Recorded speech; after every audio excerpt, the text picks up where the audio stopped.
I think what you'll find is what we actually have to do is just like improv an intro.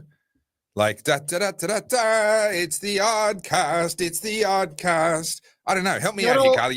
You're not pulling your weight here. Help me out here. We got to not do an all of intro. us are loser theatre kids, mate. You're on your Listen, own.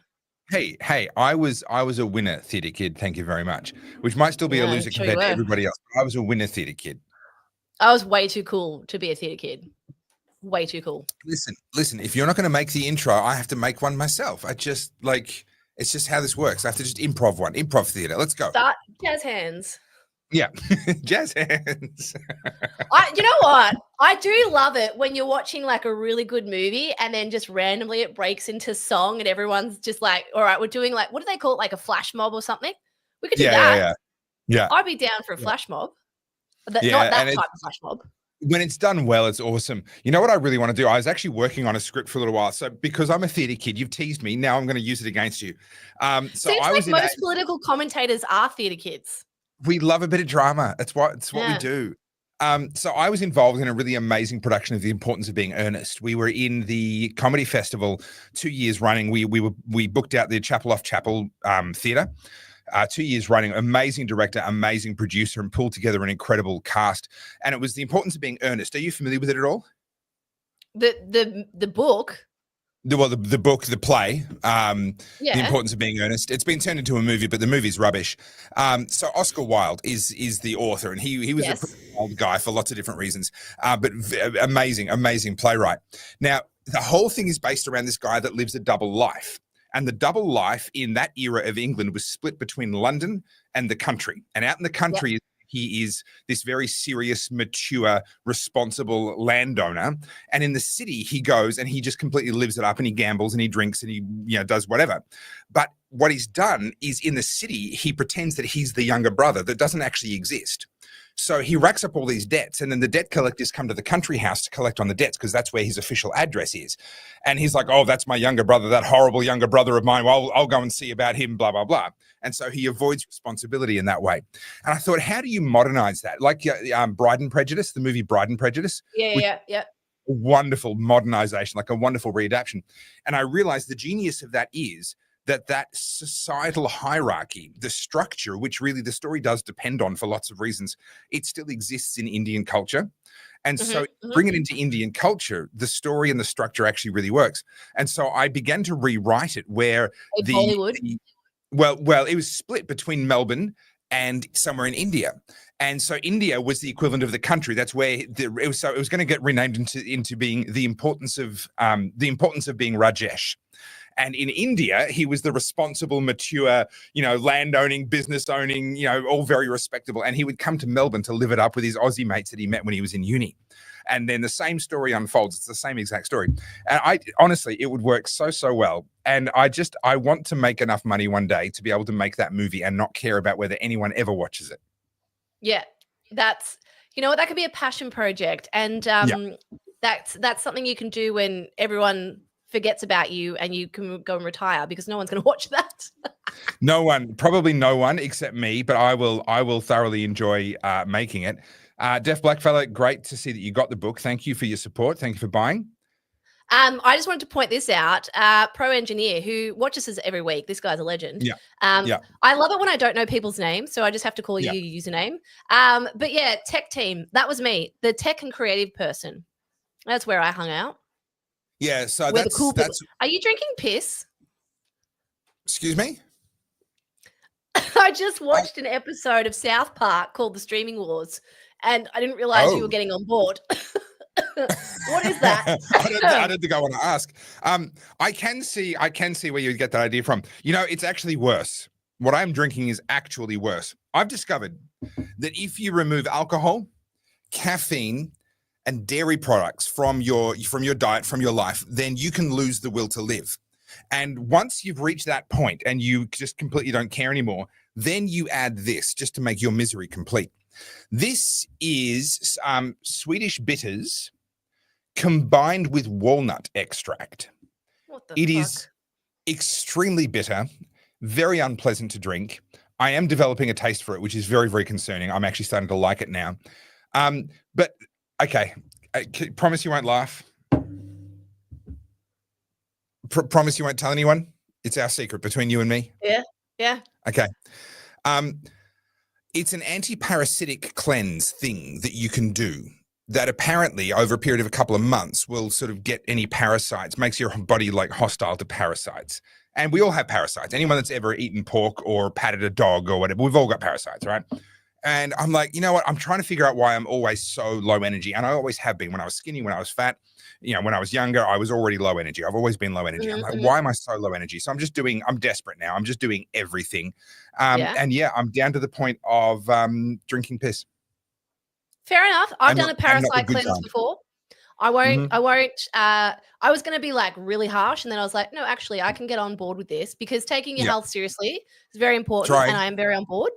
Have you, as a man of middle age, gone and got your testosterone checked? No, because I don't think they can measure negative numbers. I didn't think there was a point. So, for all the gentlemen, we have a mostly male audience. Oh, do we? There you go. Yeah, mostly male, 80%.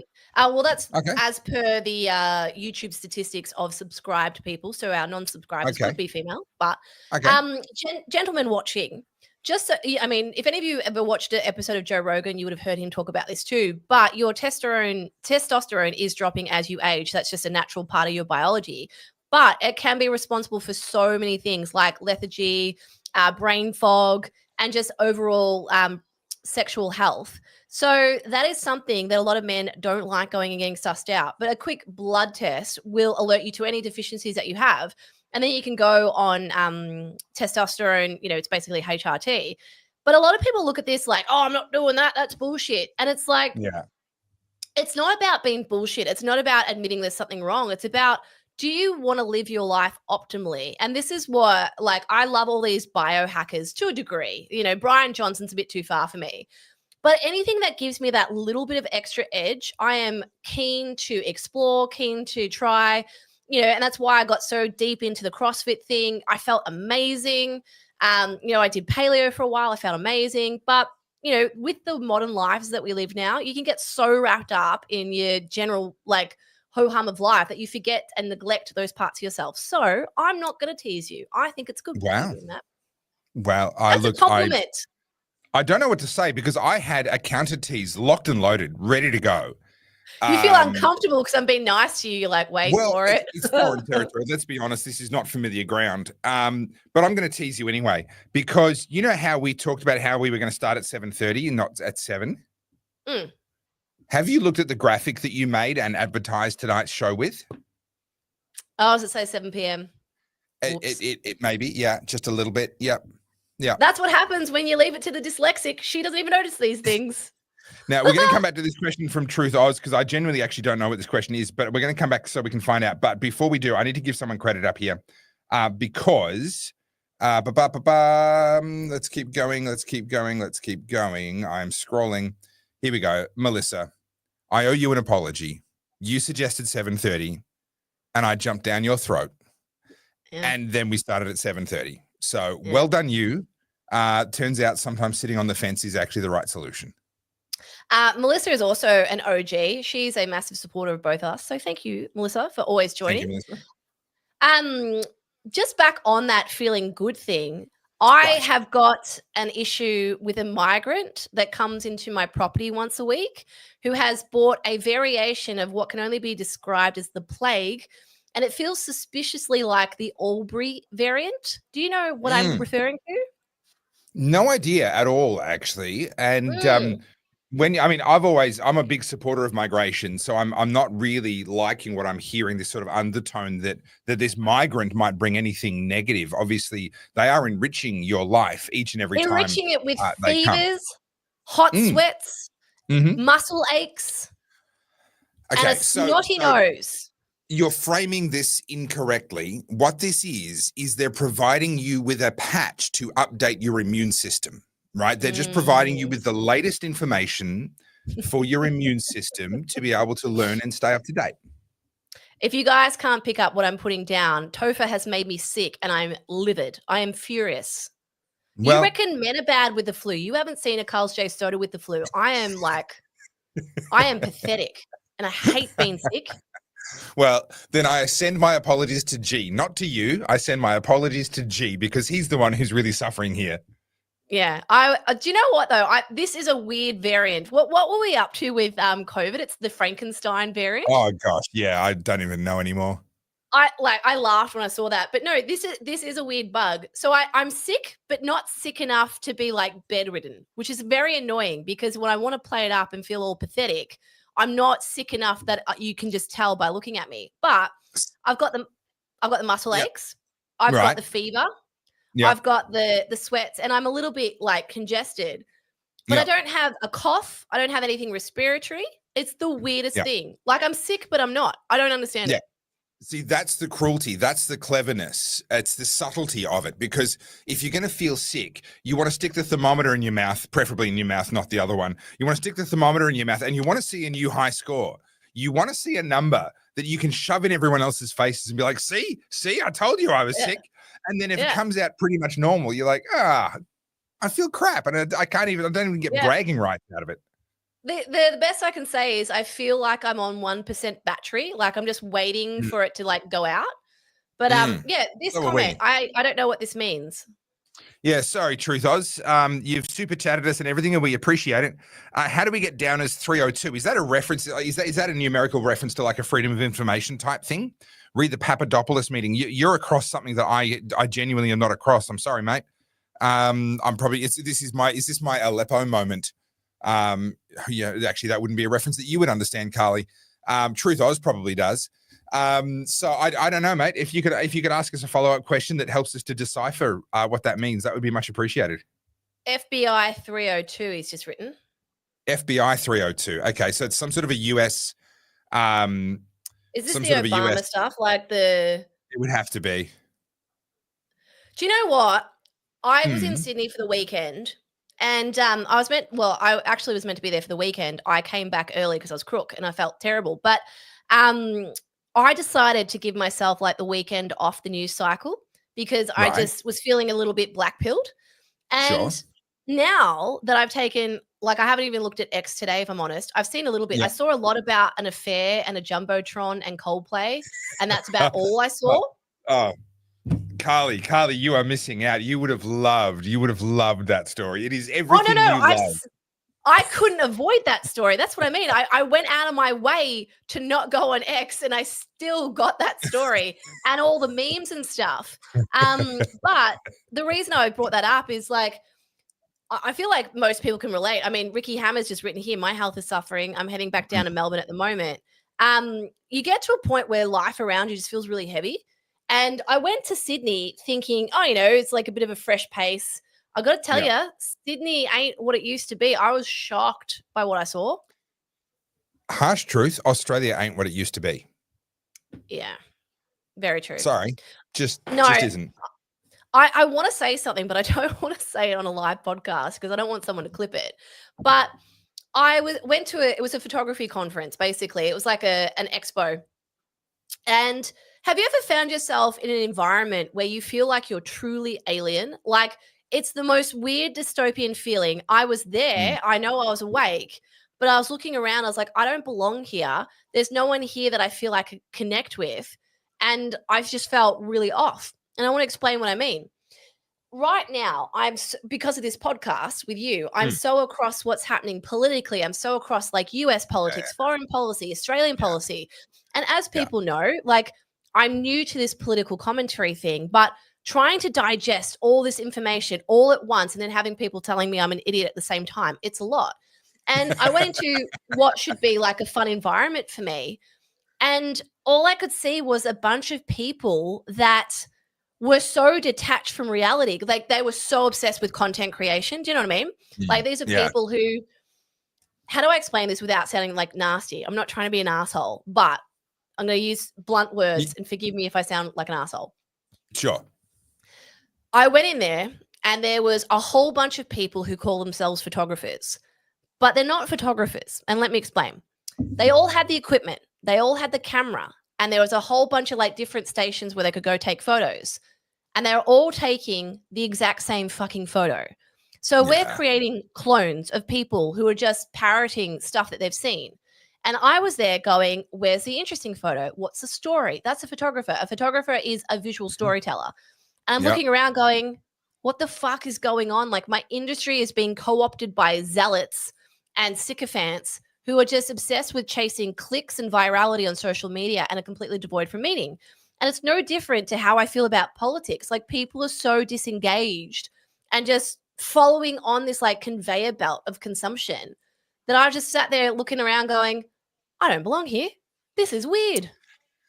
Yeah, it's uncomfortable, and unfortunately, this is part of the journey that I've been on with what I do, and I don't necessarily like it, and I'm not sure that I've got the balance right yet, but I have to find what the balance is, and I don't know what it is yet. But for years, I would only put out a couple of videos a year because I would spend months on each video, researching, writing. I would go on location. I would spend anywhere from 4 days to 8 days on the road, driving around at my own expense, paying for accommodation, everything else, filming on location all over the southeast of Australia, depending on what the story was. And then I'd spend 2 weeks editing it, and then I would release it. And yeah, most of my videos would get maybe 10,000 views, maybe a good one. Yeah, I've had one or two get up into the couple of 100,000 views. But you could never make a living doing that, anywhere in the world, let alone here in Australia. You can't make a living off that. And so I've had to make a decision now, having been doing it for 16 years, and I've got 3 kids now and all the rest of it. I can't continue to be financially irresponsible, because that's what it becomes. It just becomes a tremendously expensive hobby. When you do the numbers, you realize I'm spending money to do this. It's not making me anything. So at the start of this year, I made the pivot that you've all seen me make, and I'm just churning out a huge volume of content now. But that necessitates that the content is to a certain degree disposable. And I don't say that to be disrespectful to my own work, and I don't say it to be disrespectful to those that watch it. But whereas before I used to try and craft meaning, and I was really concerned about what the person who watched it in 5 years' time, would it still be valid? Would the principles that I brought this issue back down to still ring true? And if you go back to my work from 16 years ago, 15 years ago, 12 years ago, 10 years ago, you watch those videos now, they still ring true. And they've and all of that work, to me, I look at it and I go, I'm really proud of that. And it shows that work that I did really shows. But unfortunately, there is no business case. There is no way that I can make a living working in that mode. And so unfortunately, I've had to accept the reality that either I stop altogether and I do no work, or I have to switch to doing the work that is at least going to allow me to honor my family and pay some bills and contribute to our financial well-being and not be disrespectful to them. And so, unfortunately, what you're looking at there, Carlz, with these so-called photographers are people who are following the incentives that the current cultural zeitgeist is putting in front of them, which is just churn out stuff that looks the same, but put it up on your channel and monetize the crap out of it. Well, that brings me to my next comment that I thought we could talk about is it just kind of dawned on me coming back, because I felt like, I'm someone who loves art. I love culture. I love all that stuff. And I'm like, I feel like it's slipping away from me. And then it just exactly that dawned on me. I was like, mate, you're the only one that's going against the grain. Like this is not a very good case for business. Just embrace it and adopt it and start, like, in a weird way, becoming selfish and just do what works for you. And what I thought, and where I finally got to and where I landed is, how we've been trying to use our platforms. Like, for me, it was since COVID, where I've been trying, it was prior to COVID, I was talking a lot about entrepreneurship, but mostly COVID, talking about socialism, communism, and learning from history. And it feels as though it's fallen on deaf ears, because everyone that is going to eventually hear that message has already heard it. And if they're not awake, when I say awake, inverted commas, if they're not awake yet, no me reframing it in any kind of way is going to be able to convey that message, right? So you are not the idiot whisperer. No, but at this point, I'm like, and this is a bold statement, and I might upset some of you, but I actually think Australia deserves socialism. I really do feel like we deserve it, because we are refusing all of the red flags, all of the signals, every marker that could possibly alert us, wake us up, shake us from our apathy, and we're not heeding any of these warnings. And what's the point? What's the point? All right. So you're absolutely right, but I want to share something with you, because this is actually something that I wanted to talk about anyway, and I'm going to grab this image. Hang on, we've got Greta. We've got Greta in the chat. We'd love Greta on the podcast. It's because your paymasters haven't offered me enough money. You know I'm a grifter. I do everything for money. Come on, just stump up the cash. All right, sorry, this wasn't a pre-planned graphic. I've literally just grabbed this now, so it's not really the right ratio for the screen. But what you can see there is Javier Milei's betting markets on whether on how he's going to go at the next election. Yeah. Now, what he's got coming up. So Javier Milei, for those that don't know, became the president of Argentina. He was elected in late 2023, and he took over in 2024. And he just started 25. Anyway, whenever it was, he started crushing reforms. It was amazing. He cut the number of government departments down by half. He reduced government spending by about 30%. He eliminated a heap of welfare programs. He stopped lying. He stopped the official government manipulation of the exchange rate and allowed the currency to actually correct to its actual market value. Just did a whole bunch of amazing market reforms. And everyone said it was going to be a disaster. The poverty rate in the country when he took over was already at 38%. So this was already a very poor country that was getting worse. Argentina was going down the tube. It was basically us in another 15 years' time. That was Argentina. And everyone said, this isn't going to work. It's going to be a disaster. Well, not only has it worked, where the poverty rate is now below where it was when he came in. Now, when he came in, he did a bunch of reforms. The poverty rate got worse briefly. It's already recovered, and it's now lower than what it was when he came in. Inflation is still moderately high, but it's massively under control compared to what it was.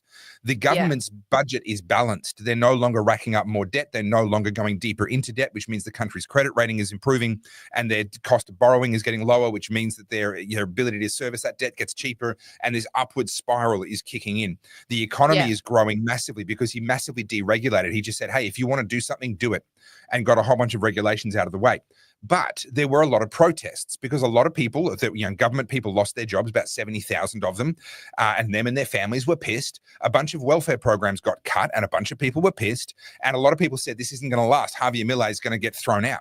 Well, the midterm elections are coming up. So the way they do it over there is halfway through a presidential term, there's what's called a midterm election where Congress and the Houses of Parliament do get elected.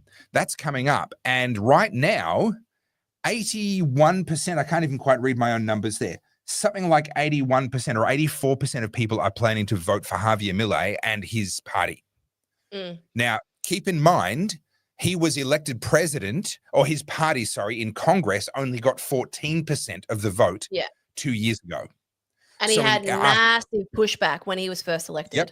Massive pushback. So in only 2 years of libertarianism, 84% of actually experiencing it, of living under it, 84% of the people living under it are now saying they're going to vote for a libertarian at the next congressional elections. I agree with you, Topher. And I think some people have misunderstood me in the chat. I'm just reading the comments. Guys, I am anti-socialism. I'm not encouraging socialism, but what I'm saying is Australians, not you who are watching this podcast, because I know that you agree with us, but for the most part, those who are politically apathetic, those who are embracing and celebrating all of these welfares and freebies and things like that, I think Australians deserve socialism because they're refusing to see all of these markers that are showing just how much our lives are going backwards. Now, when we talk about Argentina, it was it had one of the strongest economies at the turn of the last century, not this century. Correct. And same with Venezuela. Venezuela was one of the richest. It was fourth richest in the world in the 50s and 60s. Something like that. And just before people laugh and say, oh, but that was so long ago, Australia was among the richest countries. And in fact, at one time, we were the richest country per capita in the late 1800s. And it's that prosperity that has led us to where we are, right? So Argentina and Australia and Venezuela, we were all up there at the same time. And Venezuela has taken a massive nosedive since 2000 and since 1999 when they turned hard socialist. Argentina started declining before that, but actually declined more slowly than what Venezuela did. And now they're correcting out of that. Us, we rode high and we continue to ride high, but things are now crashing and people are in denial. Yeah. And when I say we deserve socialism, unfortunately, we live in an age, and I think this is really important to discuss, where people aren't challenged. You think back to the turn of the 1800s, right? And a lot of people were choosing to come over from Europe to Australia. They were coming here for the gold rush. They were seeing opportunities. Why? Because life in London, life in England was really hard. and they were migrating for better opportunities, right? Which is a lot of the reasons why a lot of people coming to Australia, a lot of people from Africa, a lot of people from the Middle East are coming here because they see Australia as an opportunity. What we don't see as Aussies, and I'm speaking generally, guys, like if this doesn't apply to you, I'm not attacking you. But generally, your normies, they believe that life in Australia is hard because in respective to the life that they've lived, what is happening post-COVID is quite hard. We've got a cost of living. A lot of young people are priced out of the market. There's not a lot of opportunities because we've embraced this modern culture where you can work from home, you can be a social media content creator, and people can buy Lamborghinis after a year with cryptocurrency, you know, all that sort of stuff. And so you've got young people. Can I just say, I don't mean to have a go at my audience, but guys, I've been a social media influencer for 16 years and I still can't afford a Lambo. Can you guys just like step up, buy a few more hoodies for me or something? You gotta pull up, like pull a boob out or something. Like I gotta, look, I'll wear a different top next week. It'll just make it easier. I feel like I can make this joke. I'm in a safe space. But I said to G, if I start wearing lower cut tops, this podcast will pop off. I'm telling you. I'm glad you finally realized it because I couldn't say it to you, but that's excellent. As of next week, everybody, make sure you tune in. We'll both be wearing low cut tops. Yeah, just get my cleavage out. But yeah, so and look, this is the problem, and something that I think is really important discussing this on the Oddcast. Guys, also just quietly, if you want us to answer your questions and stuff, please super chat us because that supports us and we appreciate it. Like this. I have this question ready to go for a couple of minutes' time when we get to the next topic. All right, we'll get to that in 2 seconds. But something I have noticed a lot of at the moment is people shutting down normies as they're entering a discussion. And I don't want to like be derogatory when I say this, but I've heard people talk about the woke right, and and then people are arguing it doesn't exist.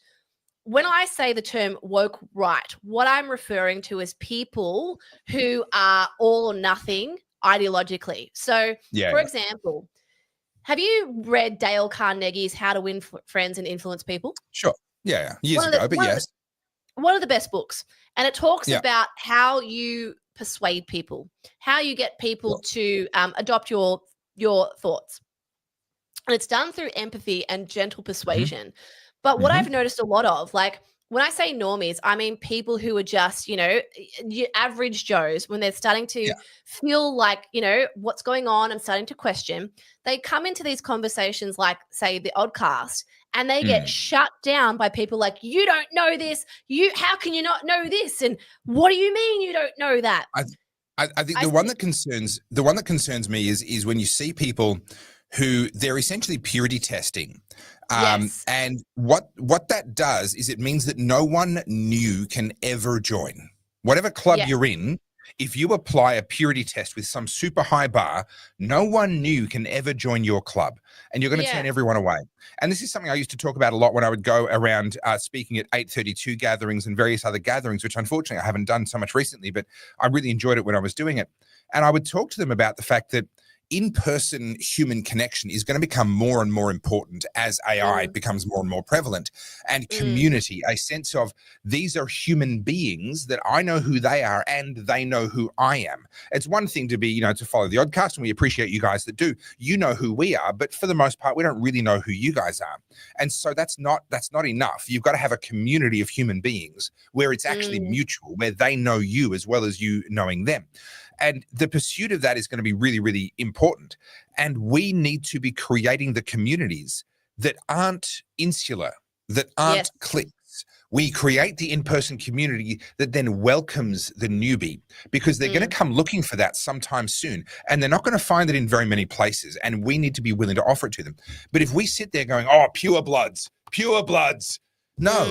No, guys, you don't know why they made the decision they did when they did, and they can't undo it in any case, no matter how much they regret it. Guys, can we not? I understand, I get it, because you didn't have it, you suffered a lot more. I understand that, and there's the resentment that comes with that. I'm right there with you because I'm the same. I was in that boat. But if we start to do that stuff, we cap our future potential. We can never grow if we start to do that. Well, what you're essentially doing, let's use the term pure bloods because I can't stand that discussion. when we talk about purebloods, essentially what you're doing is dehumanizing the other person. So we talked about in COVID how, if you discriminated against people who weren't wearing a mask for, whatever reason, health reason or whatever. For example, I didn't wear a mask the whole of COVID. People started to say, well, oh, you should wear something that tells people you have a health problem. I'm like, what? Yeah. Like a yellow star, perhaps? Do you know what I mean? I made that comment literally in March 2020. And then, of course, now we're on the other side and people are like, well, I'm a pure blood. You're not. That's right. So it's exactly the same groupthink. It's an us versus them. I'm immediately putting you in a different category where I'm on a pedestal and you're not. And that's how we try and win arguments. And what I noticed, because again, I'm not political in the sense that you are, but I'm obsessed with consumer behavior, with marketing, with branding, with psychology behind that.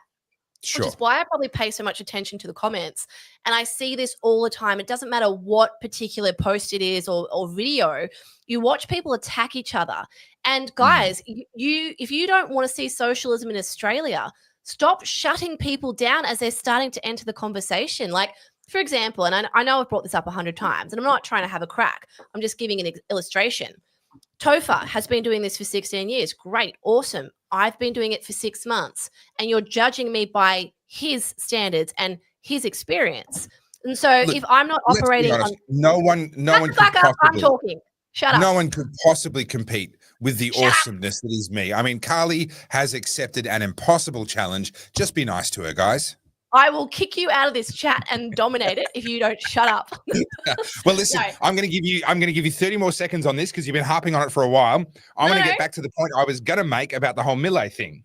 Let me finish this point. And I'm just trying to explain to people, like, you've got to allow people to find their entry point, and that looks different for everyone. Like, for example, when you say waking up, I don't really like that term either. When people are becoming engaged, perhaps is a better way of framing it. They might get engaged. Remember in COVID, it was around the kids' playgrounds being shut down? Yeah. So that was a big one. There could be a really small catalyst. For example, a bit dark, but, the whole pedophile in the childcare centers. Sure. That could be the first moment these people go, hang on a minute, like I need to start questioning things. So guys, like if you can just extend a little bit of empathy. Yes, you're taking the high road. And yes, I understand that's a bitter pill to swallow. But the whole point is, and I hope we're all on the same page here, aren't we all trying to get people to start to appreciate common sense and try and get people back into a more rational, moderate way of thinking?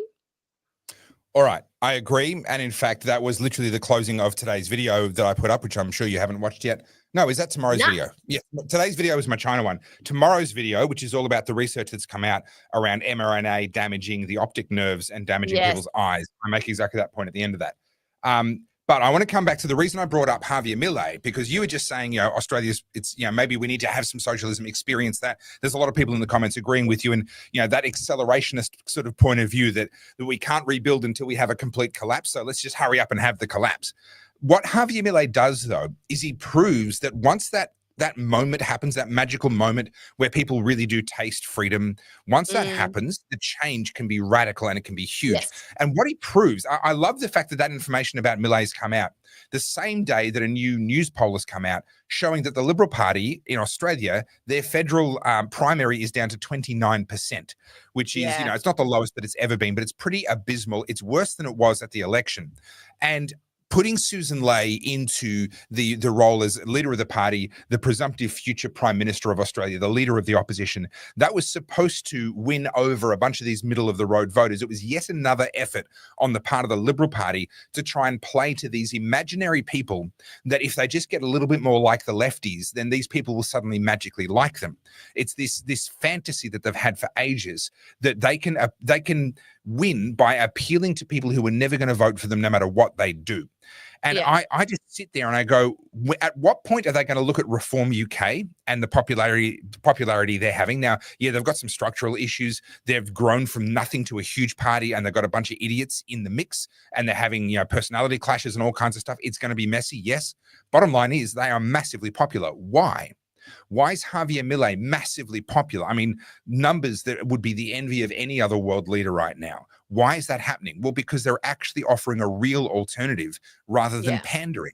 When are the Liberal Party going to do that? And my final thought on this is, I've said for a while that I think that the Liberal Party strategists, the campaign strategists, I think they've got a double agent in there. I don't think they're actually, these people are either the worst political operatives you've ever seen, or depending on how conspiratorial you want to be, maybe they're the best political operatives you've ever seen, because maybe they're actually doing exactly what they were sent in there to do.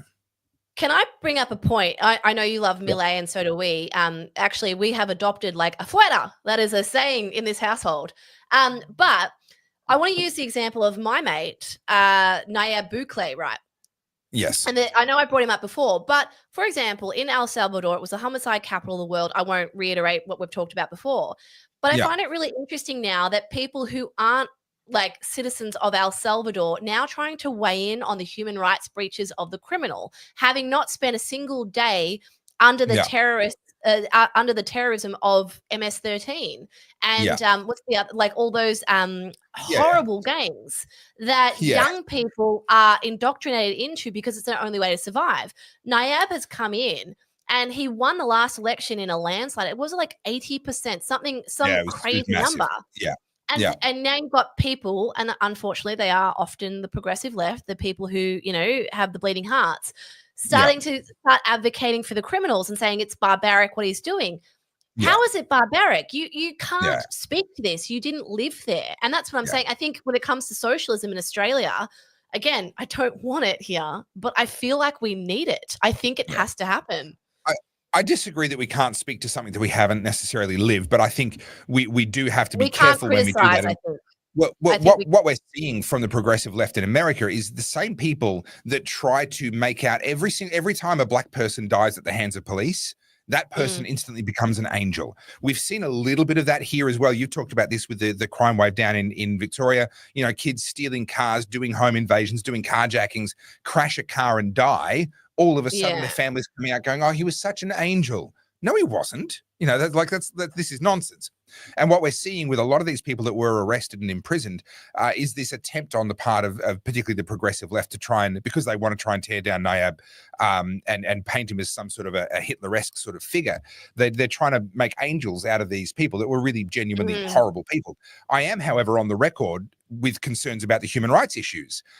He's painted with a very, very broad brush. And I think you could argue, and you do argue, that the situation was so bad that it called for extreme measures.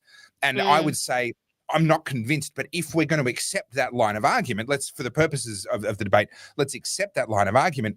You then, in my opinion, have a moral responsibility to go back after you've painted with that broad brush, after you've thrown that very wide net, and then go through and immediately try and start identifying the people who maybe shouldn't be there, not releasing them necessarily, but those are the people that you put on trial straight away.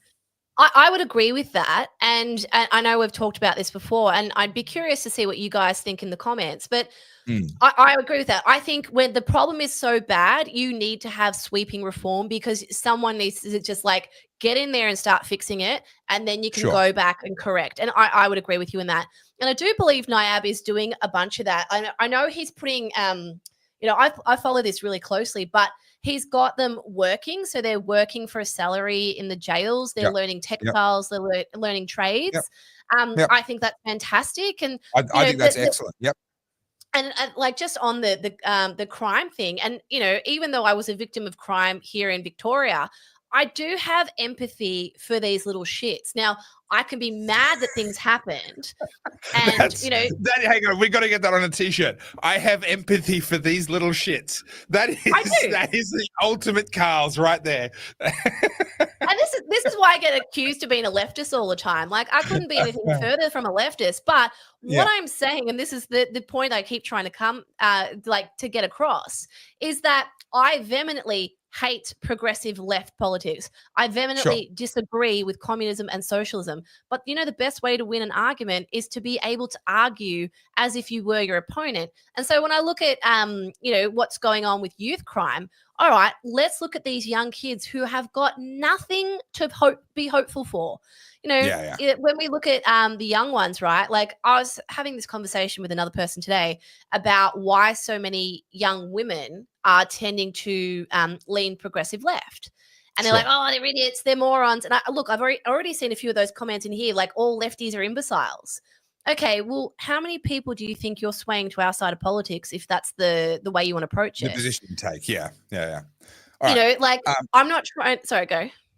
I want to get to this super chat here because he's been waiting for his answer for a while. All right. So CJ West, you clicked it and I clicked it. There we go. Sorry. CJ Westman says, why is Kevin Rudd our ambassador to the USA rather than to Beijing? Excellent question. And I don't know if you watched today's video, but my video today about China and the World Health Organization and the International Health Regulation Amendments asks pretty much exactly that same question. I say, hey, listen, it would make a lot of sense for him to be the ambassador to China. That's a relationship he could build on. But and he to have Mandarin, doesn't he? I believe so. Yes, he certainly speaks some, and he had a very warm relationship when he was with them when he was prime minister.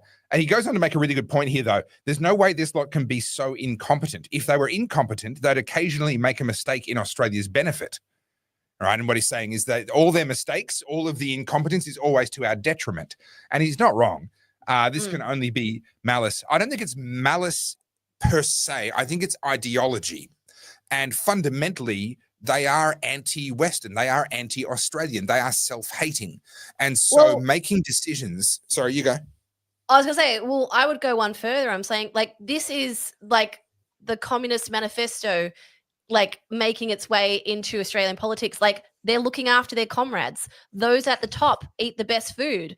Everyone else at the bottom, like, is insignificant. Oh, that's true. That's true. K-Rudd is in that position because it's a super cushy job. What's he on? Like $1 million plus or something? It's once you factor in all the other benefits and stuff, it's a stupid amount of money. Yeah. Yeah. And not only that, like, take away politics for a second. Like, this guy couldn't get a meeting with Trump if he begged him.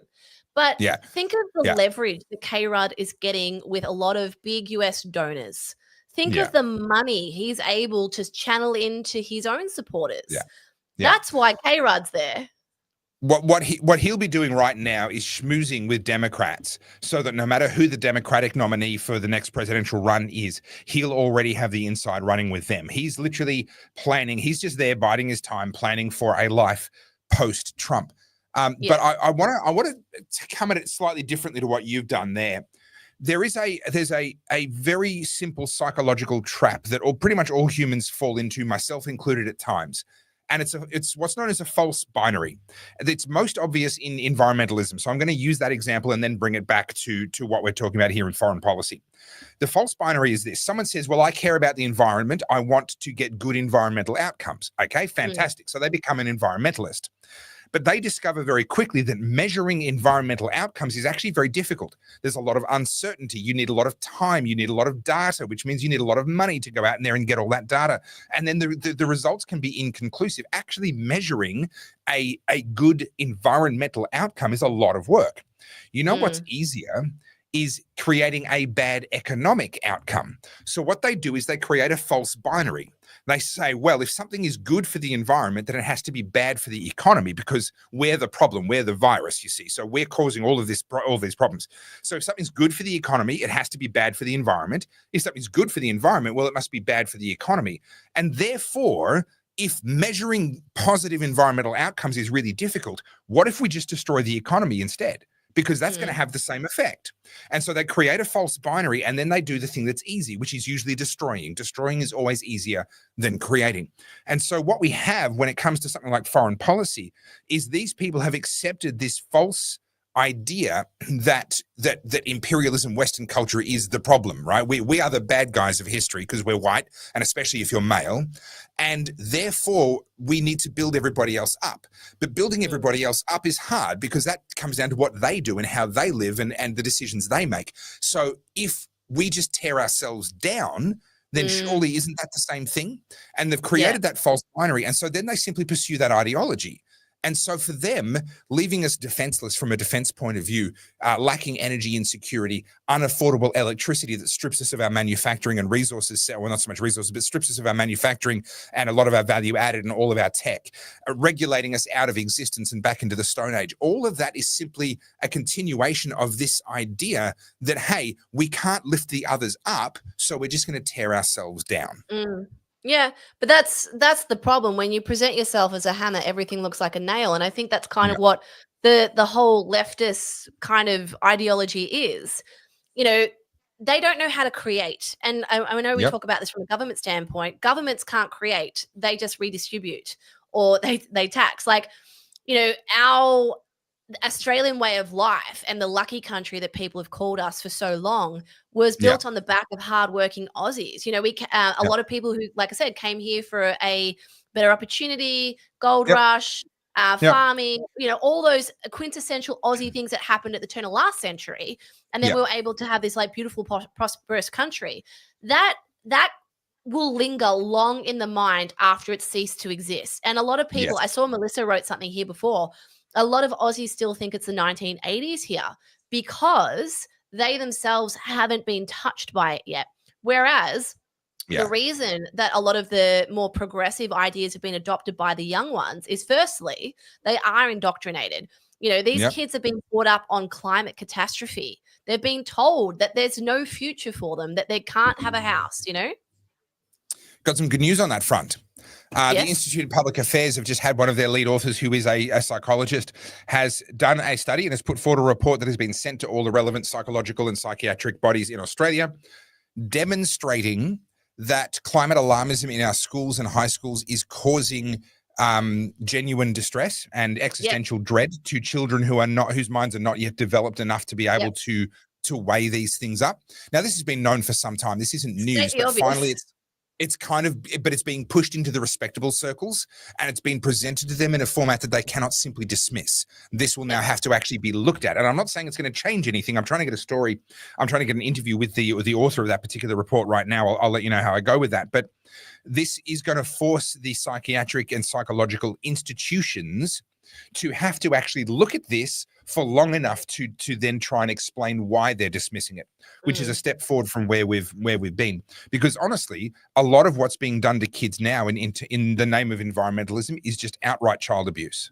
Yeah, I agree. I wholeheartedly agree. But this is the thing about a lot of policies that have been brought into the Western world, whether it's the climate change stuff, it's the, anti-colonialism talking points, it's the wokey stuff, right? That all came in under the guise that we had it so good for so long, and there were people that were truly disadvantaged and we should feel guilty for it, right? The whole white guilt thing. But there's only so much the government can throw that down your throat and gaslight you with before you start looking around and going, hang on a minute, my poor child is disturbed over all of this stuff.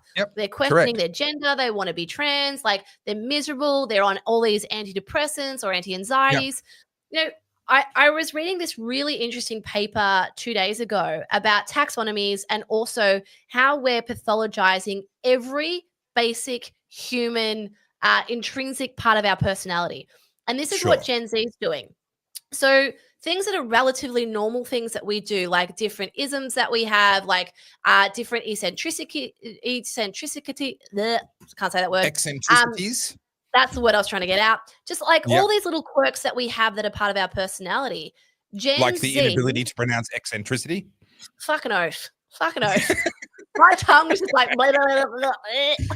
We have to diagnose Carly with something. Everybody help me out. What has Carly got that stops her from being able to pronounce eccentricities? I'm sure I have some disorder, but the way we pathologize all of this is essentially breaking us all down into all these little categories so that we can claim some kind of status somewhere. And like, when I'm talking about the young ones, I keep saying Gen Z, but it's just young ones collectively. The reason they're doing this is because they've been brought up in a catastrophe environment, like, white guilt, climate alarmism.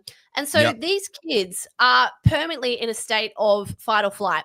They can't adapt to modern world because the modern world has shoved this shit down their throat to the point where they don't know the opposite. And so when we want these, like, I'm bringing up about the 16-year-olds being able to vote in the UK, because obviously that conversation's popped over here now. Yeah, before we get to that then, so that's the segue. That's where we go. I just want to quickly address this. Back to your comment earlier, and I don't want to go back there. We've already covered it, but this is a perfect example. I was not permitted to see my dying mother in the home unless I got the vax. So I did. That is the only reason I took it. Guys, this is why it's so important not to be out there with this whole pure blood stuff. I get where you're coming from, but understand there's people like this too. Anyway, enough said. No, that's such a good point.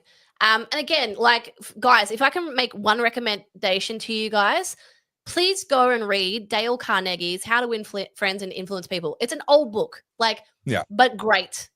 You know, and it's why I'm so likable.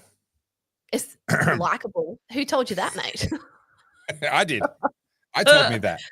But yeah, so we were going to get on to voting and 16 years of age. Yeah. So I was going to segue over to the whole 16-year-old thing. And I think this is a terrible idea. I actually feel like the voting age should be higher. And the reason I say that is because our frontal lobes haven't fully formed yet. I know people always argue, well, if you can drink and drive, you should be able to vote. And if you can pay tax, you should be able to vote. I hear all these arguments, but you also have no life experience. And I'm not saying that you can't be more mature for your age, but I do feel like we need to have a little bit of skin in the game. And at 16, the only people who have given these people education is either the school system they're in or their parents. And we know, go. So here's the bit that I love. You have the Greens in Australia simultaneously arguing that there should be censorship on people under 16 on the internet, so that when they do a search result, they don't get the full result. And the moment they turn 16, they are qualified and educated and sophisticated enough to be able to vote and help decide who's going to run the country. Yeah. That is a hell of a position to hold both of those things at the same time.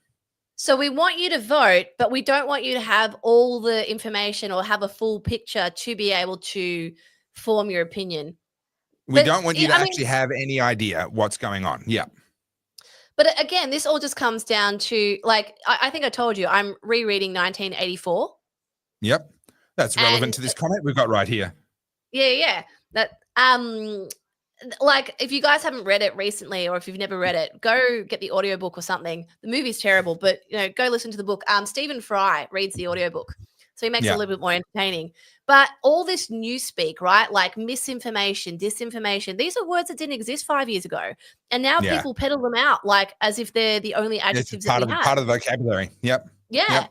And now you've got 16-year-olds who have been brought up in the era. Like 16 today, these kids were like 12 or 11 during COVID. Those formative years where they haven't been able to create connections with their peers. Yep. I love the fact that it's being argued that kids these days are more grown up, they're more mature, they're more sophisticated, and so therefore we should be lowering the voting age. Excuse me, go back and read what was being written by 16-year-olds 150 years ago. You know, those homeschooled peasant kids who grew up on the farm, the hicks that we laugh at. They put our university graduates to shame today. If anything, we should be restricting voting to like 70-year-olds. Just be like, guys, you've made all of your mistakes. Tell us how we should be running the world now. Well, not only that, the literacy rates in Western worlds is declining rapidly. I think, was it America is 48th in the world in literacy? Like really low. I can't speak to that explicitly, but I do know that it was a couple of years ago now. They had over a 10%, more than 10% of their college graduates were legally illiterate. So they've got so many programs now to help people who can't read to still be able to get through uni, that 10% of their college graduates. Now, obviously, college isn't all Harvard and Yale and everything else. There's lots of community colleges and everything else. But across that entire spectrum, I believe it was over 10% some years ago that were legally illiterate. They could actually get exemptions from things on the basis of their illiteracy. Can I just say, Kate Burns, thank you very much. Your dad has fabulous taste in fashion. This is the design that Kate is talking about. Too much 1984, not enough 1776. That happens to be my favorite. It's a real if you know, you know kind of shirt. And if someone sort of tips their hat to you as they walk past you when you're wearing this shirt, you know that they are a sophisticated individual. I just Googled the literacy rates, and I was just reminded of a story I saw today that fewer than 1/3 of young parents are reading to their children, like bedtime stories. Yeah, wow. Which is such an important part of them being able to form their vocabulary, of them being able to speak, and again, literacy. And you know, so we're simultaneously saying that we want these young people to participate and to vote, but we're actually allowing them to get dumber and go back. It's actually quite terrifying. Yep. This is a terrifying question from ArcLight. I'm not going to read it out, but everyone can read that for yourselves. That's a dark take on it, but it's not impossible. I hear what you're saying, and I am choosing to be somewhat more optimistic, but I understand what you're implying. I'm just going to go. I'm going to go with Scozzy's approach: deliberate dumbing down of younger generations. Mm. Do you know what's crazy? I know I brought this up, but it's a bit of a lighthearted fun. G and I went to the Railway Museum in Newport, and it set him off on this like new fascination of old school locomotives. As we said last week, locomotive museums cause autism. Yes. Yeah. No, but you know, I used to go there all the time as a kid. That's why I took G, because he'd never been. And you go and look. So remember locomotives? Sorry, I keep getting told off. I say that wrong. Locomotives. Yes. You know, late 1800s.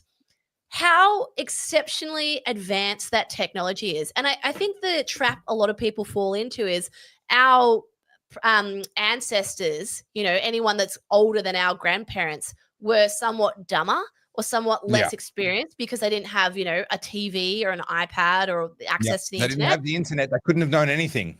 Yep. What's crazy to me, and I know I brought this example up before, is like most young people can't change a tire today, and people are shocked by that. But we had like 17-year-olds being able to work in these factories and being able to power a locomotive. And not to be not to throw my boyfriend under the bus, but he's got a VR, like virtual reality set. And he's going to yell at me after this. I'm just saying this on the chat. But he's been learning how to drive a locomotive in VR. And it's insanely complicated. Like insanely complicated. Okay.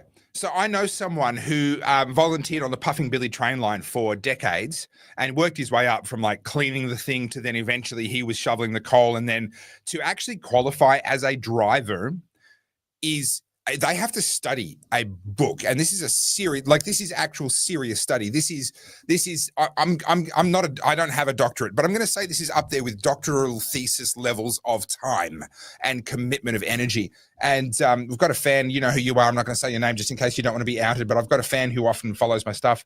And thank you for buying me a coffee today. Actually, you know what, I'm going to say your name, Michael. Thank you for buying me a coffee today. I do appreciate it. But he's a massive train guy as well, and he will attest to this. The amount of study and knowledge that you need to have to be able to drive this primitive steam engine is absolutely mind-boggling. And the stakes, if you get it wrong, are nothing short of life and death. It's an incredible endeavor. I watched, like, G was watching like a YouTube on how to do it. And we watched the guy accidentally blow up the thing and what happens. And so, But my point is, like, I think it's really easy and I mean, this is every generation's problem. You kind of look at the people above you going, oh, what do you know? You're old. You know, we look at people from 100 years ago and go, oh, they're old. Like, they're dragging their knuckles on the ground. I would say that, unfortunately, modernity has actually made us significantly dumber. You know, it's a real disadvantage in a way. All right, so we got a question here. I don't know if this is a tongue-in-cheek question or if this is actually sincere. I'm going to take it as a sincere question. What the fuck? Why are boomers so clueless then? Well, because the world has changed radically, and there is actually a world of difference between outright intellectual horsepower and a grasp of things like engineering and you know, changing tires and practical real-world skills, and the ability to navigate one of these. Right? Yeah. This is a world that didn't exist until they were already parents or grandparents, right? None of this existed until they were already of that age. And so that adaptation is really freaking, like, that learning curve. Trust me, as you get older and you hit your learning curve, where it's now some other technology that hasn't even been thought of yet, and that'll be the thing that all the kids are doing. Our learning curve in the second half of our lives is going to be way harder, way steeper than what these boomers have gone through, and we're going to look even dumber. I would also argue with the boomers, and like I try and say to people as well, be careful of generalizations. Like, not all boomers, some boomers, sure, but you got to remember they grew up in a time of economic prosperity, and in their minds they have done it. And like, you know, we talk about interest rates and things like that. The 80s, the interest rates were high. I understand all the arguments, like, we don't need to go into it, but they have been through their own versions of hardships. And so, no, it's not necessarily the same as what we're going through today, but they didn't necessarily have it handed to them on a silver platter. Yes, they have significantly benefited from much better economic times. But I would also argue now a lot of these boomers are also being told that they're dumb and they're stupid and they don't know anything. I've just made the point of like older generations already knew this stuff and we're having to relearn basic stuff. So let's not just throw everyone under the bus. All right, we've got a pre-order already. He's attended to get that t-shirt started. I have empathy for the little shits. Can I talk about that? Can I just can I expand? So when I say I have empathy, I hate that we got burgled. I hate that I had my car broken into. It pisses me off to no end. Yeah. But like being angry doesn't serve me, and it's not going to, reverse what happened. What I would like to do is stop it happening to someone else because, it's a horrible feeling. When I say I have empathy for these kids, I was really lucky to have a parent at home for most of my young life. Like when we lived in Japan, my mum was a stay-at-home mum. So I had a mother present with me. She kept me engaged. We would read books. We'd jump into different museums. Privilege, Carly. That's privilege. That's unacceptable. Your parents should have dumped you at a childcare center from the time you were 6 months old. Otherwise, they were giving you an unfair advantage over all the other kids. Well, I think this is why I'm such a well-rounded individual. But, sure, I had the privilege of that. And these days, most parents can't afford to stay at home. And I empathize with that, not like, this is what I say. This is what I mean about talking in generalizations. Oh, parents don't want to parent. It's not that they don't want to parent. Most of them can't afford to. They're stuck in their 9 to 5. They've got to get up in the morning, race to drop their kids off at childcare, then jump into traffic for 2 hours to do the commute to their job, then go work in a thankless job for a boss that's like treats them like shit, then get back into traffic, then get home, get dinner, and somehow answer work emails and try and throw in family life. Like, again, I'm just painting a really simple picture. Life wasn't like that 20 years ago. There were ways that you could financially survive on one income for a period of time. So when I say empathize with these young kids, like I just pointed out a statistic. It came out today. I think the Australian put the article out about how most young parents, so think millennial parents, aren't reading to their kids. Why? Sure. I don't think it's malice. I don't think it's because they don't love their kids. I would attribute it to two things. One, they are so goddamn tired because life itself, cost of living, 100%.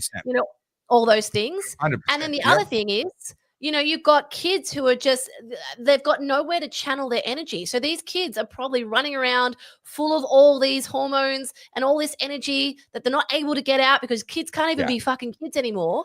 Like there's a lot of things coalescing into this.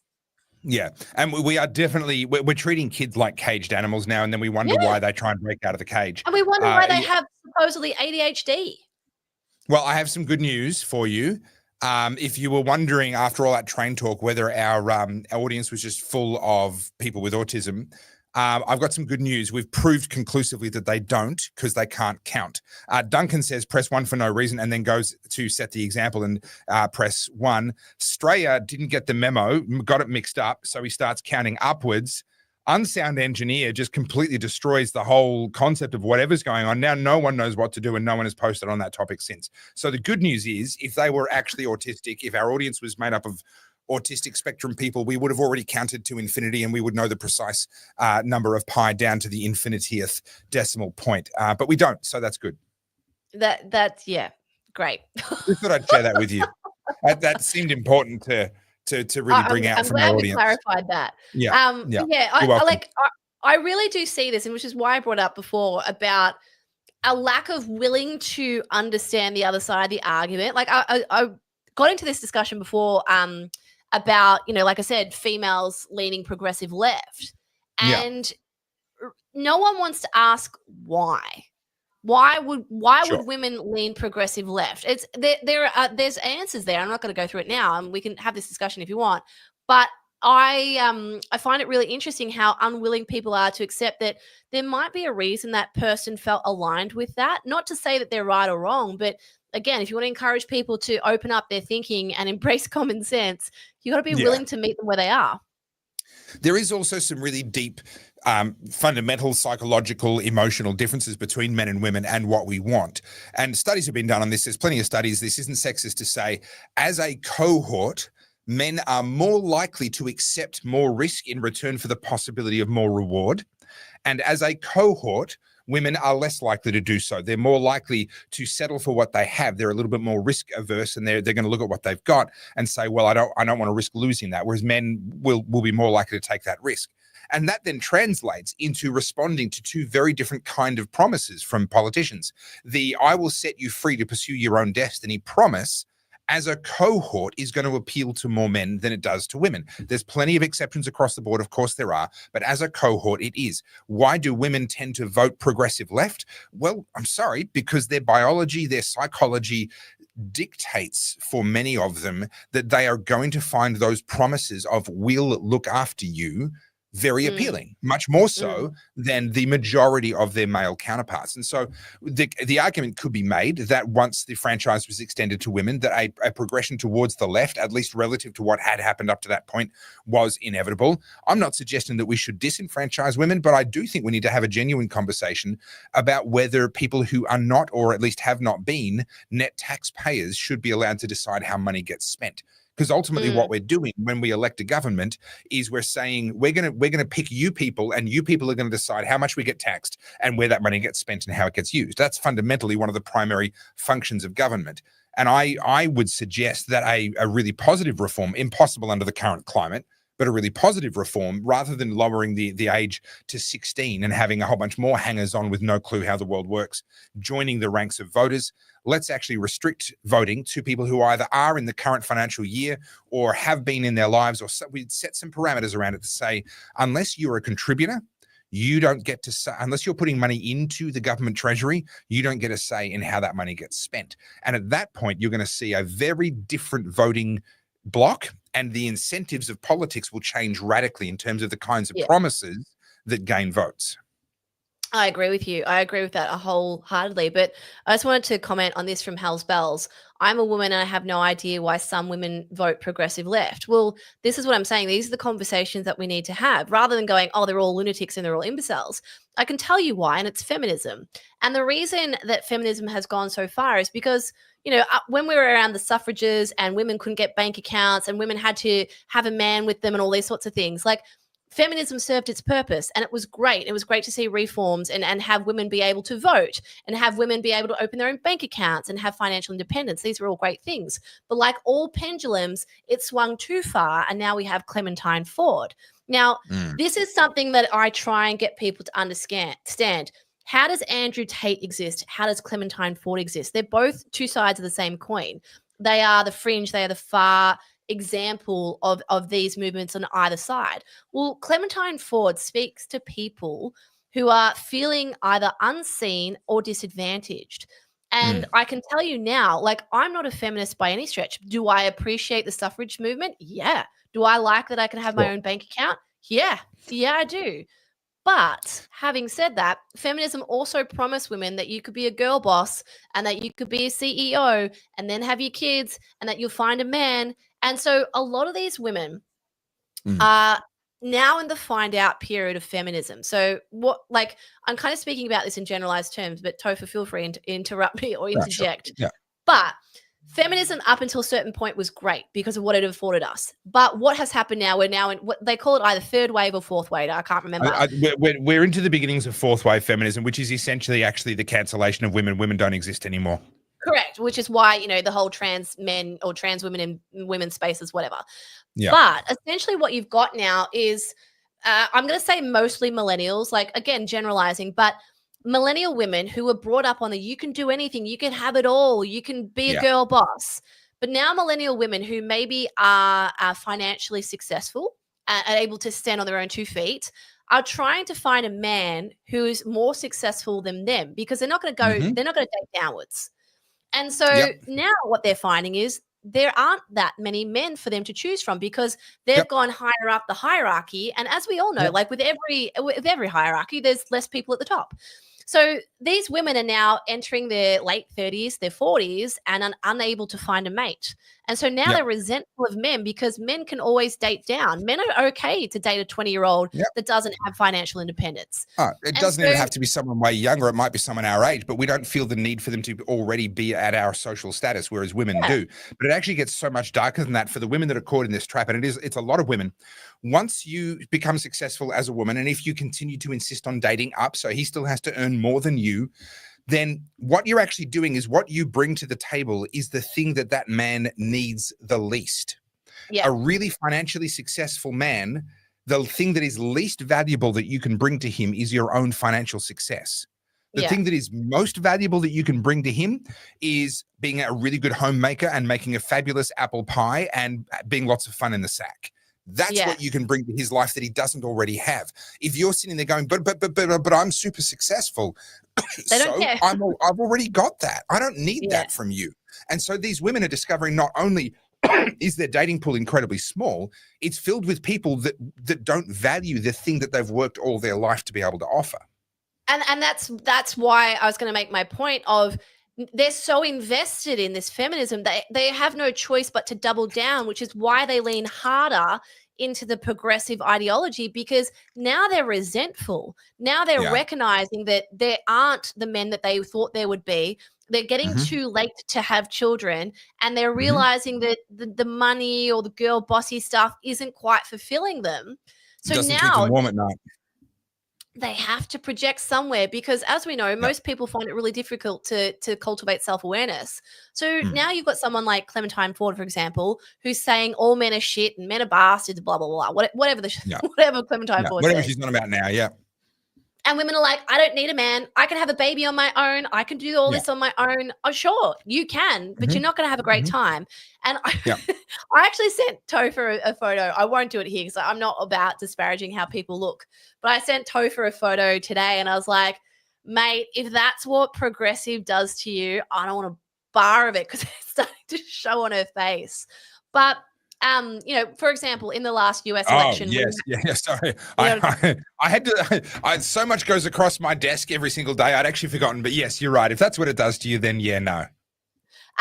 But, during the US election, we talked about the podcast circuit, and Kamala Harris went on Call Her Daddy, and their whole conversation was around abortion.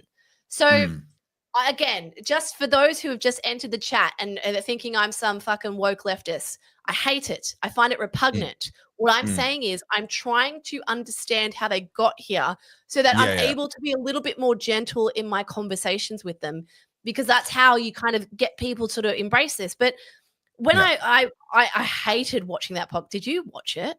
I have not. So hard to watch. I tried. Thank you for your service. I managed to dodge that bullet. I got 30 minutes in and I was like, I actually can't sit through this. It was so hard. But they're talking about, women's need to be able to have control over their bodies and have abortions and all this sort of stuff. I'm not going to go into the abortion topic, but that's what women are thinking about right now. How do you stop having your babies? How do you keep being a girl boss, make more money and be rich and live independently? Okay, great. That's what a certain subset of women are thinking about, yes. Well, that side of it, like the feminist side. The hardline feminist women are thinking about that, yes. Yeah, so like we're sitting here talking about how socialism's bad. They're talking about how we need like late-term abortion. Like we're in different spheres. We're on different planets. All right, I want to come back to this comment. Speaking of the differences between men and women, can we get a call out for Sal Grover's Giggle versus Tickle case in the federal court from the 4th to 7th of August? Anyone that is not initiated will think that is completely made up. There cannot be a court case that is called Giggle versus Tickle. But I assure you, if you're new here, there is a court case of Giggle versus Tickle, and it is going up to the federal court very soon. It's an appeal. So basically what happened was a trans person was excluded from a women's only dating app, and this trans person sued. And the court initially in Australia actually upheld the trans person's complaint and said that gender and gender identity is fluid. It can change. Now, what happened shortly after that was in the UK, the highest court in the UK made the opposite ruling and said that for the purposes of all anti-discrimination law in the United Kingdom, gender cannot change. And therefore, you have to be born as a woman in order to qualify for protection as a woman under any of their anti-discrimination law. Yeah. And so now the Australian case is being appealed up to a higher court. And I suspect it'll end up going all the way to the full bench of the High Court of Australia. I think it's still got a couple of years to run. But yes, absolutely huge shout out and thank you to Cruel Intentions for bringing that up. Can I just add something to that? Because we did briefly discuss this on Wednesday's episode or a couple of weeks ago, and I was reading some of the comments on the segment you posted, and people like, how can you're doing the wrong thing by calling her Roxanne Tickle, and why aren't you saying it? I was like, guys, just so you know, I agree with you, but we have to play the YouTube game. Like, I'm sorry, I would agree, yes. Given we have Karen and all this regulation coming in about social media, if you want the oddcast to stay on air, unfortunately, sometimes we have to tiptoe around and be careful with the way we're talking. I just tend to default to talking about them in the third person. So I'm not using they, them pronouns. I'm just, I'm in the first person, you're in the second person, they're in the third person. They're and that way, that just kind of solves the problem automatically without having to actually. Hey, I speak in weird analogies just to make it easier. Oh, yeah. All right, so we're getting some great comments, some great questions. A lot of people liking the new time actually, which is really, really good. So that's excellent. I was able to eat dinner, so I'm less grumpy. Well, that's wonderful. I'm very, very happy to hear that. You know what? I've just realized I never grabbed and teed up my short film, so I haven't got that for you for this week. Because that's something I do need to grab in advance. It's called The Hustle. It's 7 minutes and it made the final drop fair. Can I do? Sorry, go. Yeah, you go. No, you go. I'll let you speak. I was just going to say, I reckon we need to do it on a Monday night. I'll save it for next week. Okay. Well, can I just add something somewhat lighthearted, but also somewhat topical? Go for it. I did a little reel yesterday. For those of you who are women in the chat, Witchery has just unveiled a new logo. Now, I think you and I talked about Witchery a long time ago, Topher. They're a heritage Aussie brand. They're owned by the Country Road Group. They've been in Australia for 50 years, and it's one of those brands, like Eddie would absolutely have Witchery in her wardrobe. And they've gone through this like total refresh where you're seeing Gen Z starting to come into the workplace and starting to climb up the career ladder. And I'm not against that by any stretch. But what I think is worth pointing out here is the great disconnect between Gen Z, who have been chronically online for most of their life, and reality. And it's really beautifully displayed in what Witchery's done. So I'm going to play you. It's like 90 seconds, but I'm going to bring up my Instagram and play you this reel, and then we can talk about it. Is it the animation of their new logo? Yeah. Because that's horrific. I just Googled it now to see what you were talking about. That's horrific. Yeah. So I'm going to play you this, and then because I say it perfectly in this reel, it's now currently going viral. I'm not making any friends in the fashion space, but hang on, I've got to add my share screen. Because I've got it. I can add it if you need me to. Hang on. Hopefully you'll hear the. Can we hear that? No. Well, you got to put it on the screen first. Let's talk about it. Witchery's rebrand started in July. Stop. Is that what you? All right, I'm letting go. I'm stopping. Okay, adding to stage, and I have to play it again. So I'll get out of it, and hopefully we hear. Aussie brand Witchery has just unveiled their new monogram, and it's giving Willy Wonka. So let's talk about it. Witchery's rebrand started in July 24 when they dropped the size 20, swapped to synthetic fabrics, and called it a bold awakening. It wasn't bold, it was bland. It was the exact same copy-paste, quiet luxury capsule wardrobe aesthetic we're seeing everywhere right now. So let's talk about this monogram. It is completely disjointed. The light sans serif font of Witchery has been their stablemate for years, and introducing this clunky W that allegedly references Taylor's scissors, animation. Well, it's completely tone deaf. Witchery doesn't tailor. They mass produce all their clothes overseas. I cannot believe they introduced it to an already skeptical market with this AI-generated slop. Research couldn't be clearer. Consumers are rejecting AI-generated content. Witchery used to stand for affordable luxury, classic feminine pieces that were at an affordable price point that was reflected in the good tailoring and the good quality of the fabrication. This rebrand and the introduction of the monogram didn't elevate its heritage. It's completely erased it, and I imagine along with a lot of their loyal customer base. Yes, Dish did the same thing, jumping from a 62 million revenue business to 132 million, but Witchery isn't Dish, and neither is their customer demographic. Their audience isn't Gen Z, and this attempt to push this trend feels like gaslighting loyal customers. I get they're trying to attract a younger customer, but Gen Z doesn't typically have the disposable income to shop at a place like Witchery, and they're famously disloyal. As soon as the quiet luxury trend dies, so does their brand loyalty. This whole rebrand feels chronically online, and the Pinterest perfect images just lack any soul or depth. I think this is a big L for Witchery, and the sycophantic staff comments just feel cringe. So here's a question. When did individuality stop being profitable, and how long until customers start to reject brands trying to turn us all into clones? So while we talk about it, I just want to bring this up. Okay. Now, there's a great comment from Melissa earlier. Where is it? Just because you can use AI doesn't mean you should. Just watch this. Watch this as it goes through its arc. And you're going to see multiple points where the animation jumps. It doesn't resolve from one position to the next.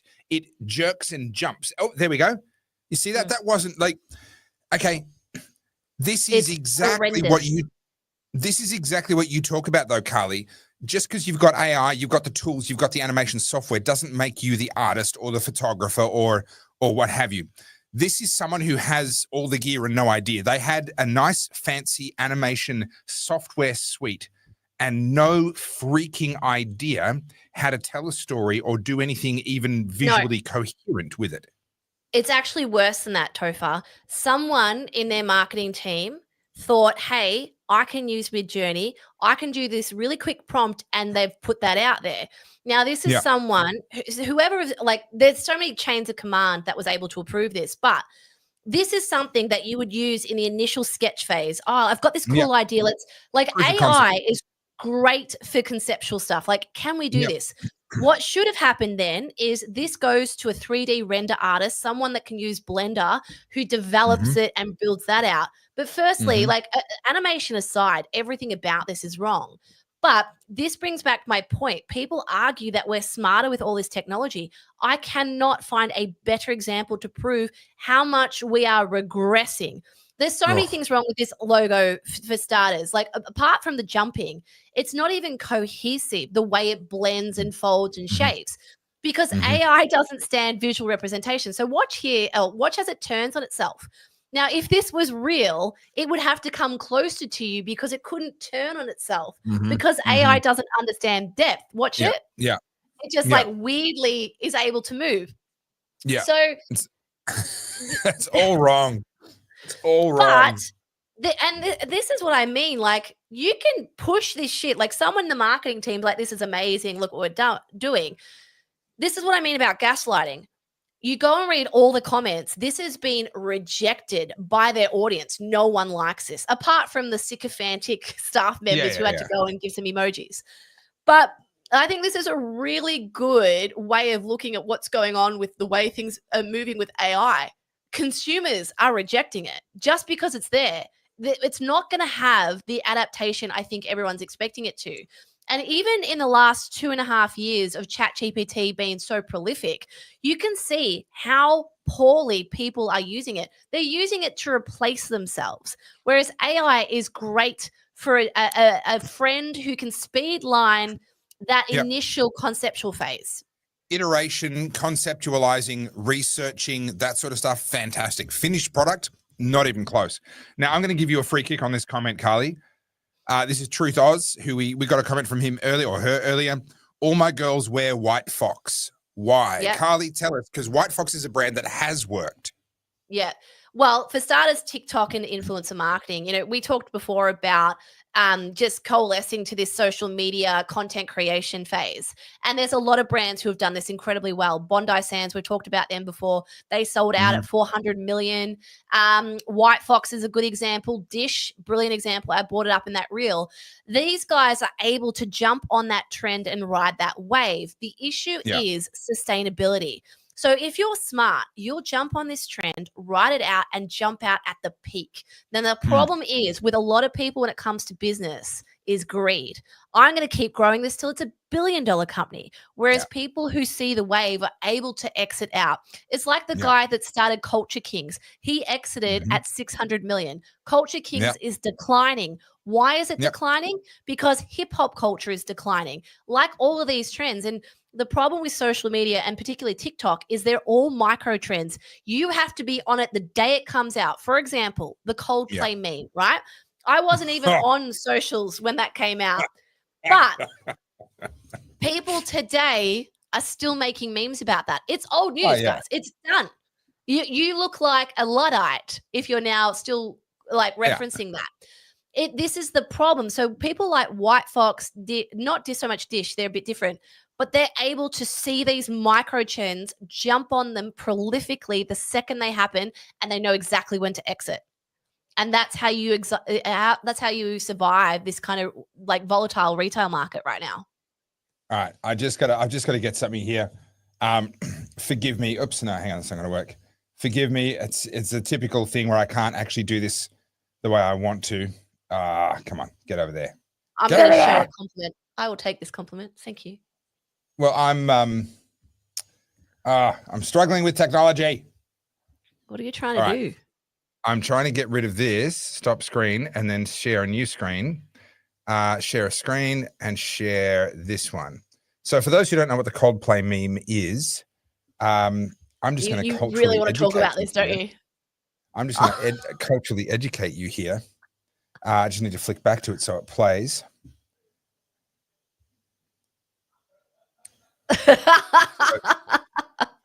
So the story goes, all right, I'll let that play one more time. The story goes, there was a high-powered executive in a tech company that was having an affair with one of his staff, and they were canoodling like that up the back of a Coldplay concert.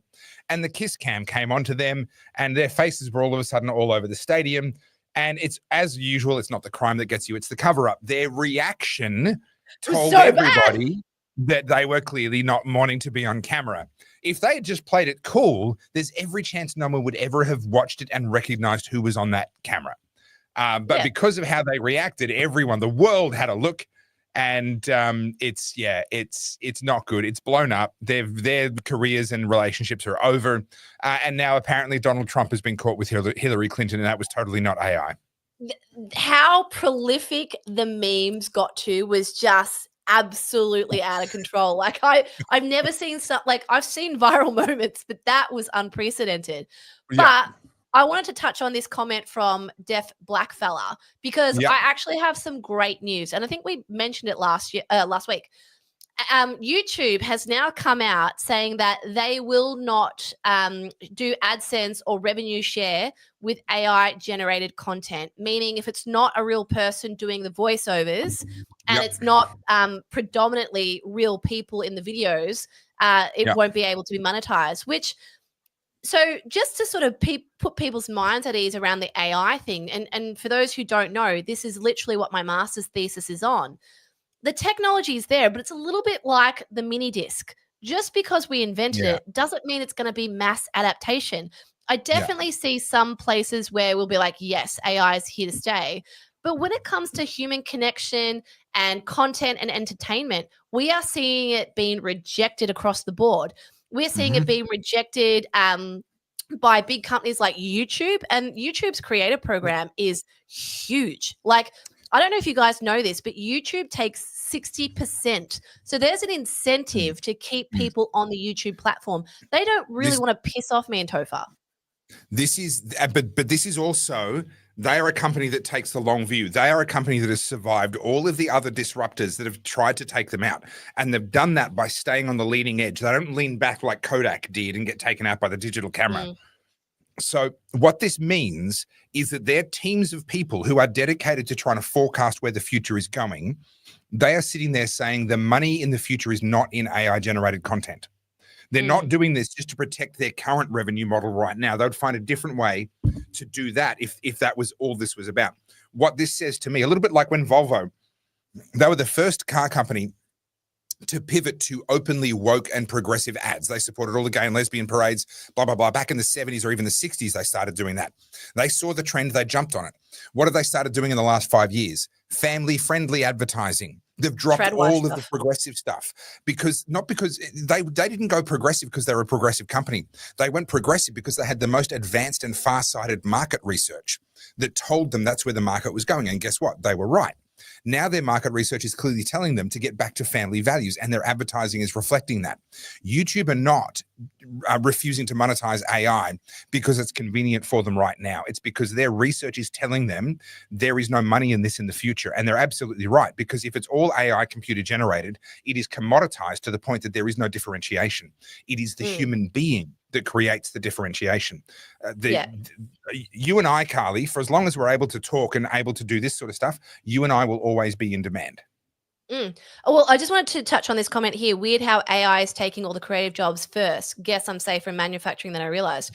I know, like, that's the fear rhetoric at the moment, but there couldn't be anything further from the truth. And that witchery logo is proof of that.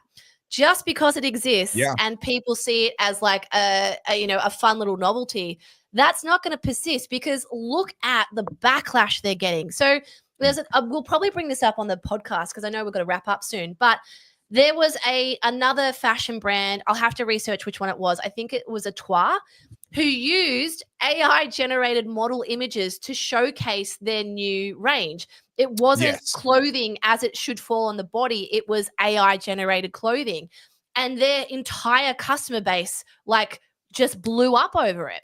And so just because people are embracing it and seeing there's an opportunity there doesn't mean the consumer's going to buy into it. Netflix have come out saying that they're admitting that they've used AI in creating some of their stuff for their upcoming movies. And again, there's a massive revolt from consumers. People don't want this stuff. So just because people see that AI could be the future, if it doesn't land, it doesn't land. You can't push it on the consumer because they're voting with their money. Yeah. So, Carly, I've got good news. Your fan has dropped by. My one fan. Thank you. All one of them. Your fan has come by. First time seeing Carlz, but she's great. I agree. I reckon she's pretty good. Shat on, so I appreciate that. That's why I podcast with her, because I reckon she's got a bit to say. Now, anyway, moving on. We do need to wrap up though. Have we read all our super chats? Again, guys, very much appreciate them. I'm fairly sure we've got all of them. There were a few that didn't have comments, so I just put them on the screen briefly. We didn't talk about them. But yes, I believe we've done every single one. It's not too late to leave one, guys. Well, not too late to leave one if you'd like to support us. And we have merch coming soon. So the samples are on their way to me. I was hoping they would have arrived today. They haven't. Hopefully they'll arrive tomorrow. So we've got the Oddcast merch coming very, very soon. So save your pennies, because it's going to cost a fortune. I'm a Carlz fan, says capital G-Man. G-Man, that's basically Carlz's equivalent of her mum dropping by. That's the equivalent. It doesn't count. I have two fans. Right? That person may or may not be getting some dividends from me after the podcast. All right. Well, we do need to wrap it up. But Carly, where can they find you if they'd like to follow your work? At Carlz J Soda, and just a little bit on my work. I am now in a position to be talking a lot about culture, consumption, and marketing. So I've got a lot of really cool content coming out. So if you're interested in history and culture, just stay tuned, because lots going on. Excellent. If you want to follow me, it's at Topherfield on all the socials. And I put out a heap of videos. Love them, hate them, do whatever you want. But that's what I do. It's what I do all day long. It's my full-time job now. My team is coming together. I now have 3 people in the Philippines working for me in different roles and capacities. And okay, you can talk to me about outsourcing, blah, blah, blah, but I cannot afford to hire anyone in Australia. And quite frankly, the number of people that I know that put people on in Australia, they turned out to be dud employees. They got rid of them, doing all the right things in the process, and then got sued by them. I literally know multiple people who are in that situation right now, being dragged through frivolous lawsuits from ex-employees in Australia. So even if I could afford to employ people in Australia, I'm not 100% sure that I would. But my team is coming together, my content is getting more prolific, and it's time to take over the world. Just quickly, pro engineer, is your name Matt? I'm not going to oust you, but I think your name's Matt, because thank you for purchasing my books. No. So I just want to point out that you can't be selling very many books if the fact that someone bought both of them means you can remember them by name. Just saying. Just not trying to start nothing. No, because he said he bought both. I told you I finally got someone to be able to print my book, so that's exciting because it was going to cost me a fortune otherwise. Yeah, that was crazy expensive. Guys, just before we go, give us a quick heads up what you'd like us to talk about on Wednesday, because I have some topics, but I'm always curious what you guys want us to talk about. We need like a tips line. A show us your tips kind of line. With a P. To be fair, we'll have to figure that out. More money. Someone did ask before the chat started, like, what my OnlyFans link was. I'm like, guys, don't tempt me. If there's money in it. Are there a lot of train dorks in this? Have I started a thing? I think we've attracted a bit of a train niche. I think we've got our little core fan base going on. All right, guys. We love you. Thank you so much for joining us. There's 1,100, nearly 1,150 of you watching right now. We really, really appreciate it. It means a lot to us. Don't miss that's our most, is it? No, not quite. We got over 1,200 last week. But we launched the Oddcast itself is on a Wednesday night at 7 p.m. And whilst the Oddcast is pre-recorded, it does go out as a premiere. And Carlz will be in the comments commenting and chatting with you guys. And I will be back live with you all on Monday again, as usual. Thanks very much, Carlz. On Wednesday, G and I had our anniversary dinner, and we had the best service I have had in a Melbourne restaurant in years. We went to Meat and Wine Co. at Chadstone. Yeah. And honestly, I cannot speak higher of the experience we had there. It was such a good night. We got, they asked us if we were celebrating. We said, it's our anniversary. They gave us champagne. Not that I drank it, but G did. And then they put chocolate on my sticky date that said happy anniversary. Like, it was really cute. I haven't had a lovely experience like that in a restaurant in Melbourne for a very long time. So... You know what's funny? I took my son shoe shopping. He'd worn out his shoes. We didn't pay enough attention. The soles of his shoes were literally down to like a millimeter thick, and it was just foam. All the rubber was gone. So I took him down to buy him some new shoes, and we actually got the most delightful service at a local shoe shop here in my hometown where I live. So it's I don't know. Is service making a comeback? Look, I think if you want to have a successful business in Australia, just do the bare minimum. And you'll get people running to you. Like, that's the fact that I'm bringing up that we had good service. Isn't that like a sad, sorry state of affairs? Isn't it? Yeah. But anyway, guys, we got to get out of here. I will see you all Wednesday for the chat. I'm sorry I missed last week, but I will be back. All right. Thanks, everybody. See you guys. Bye.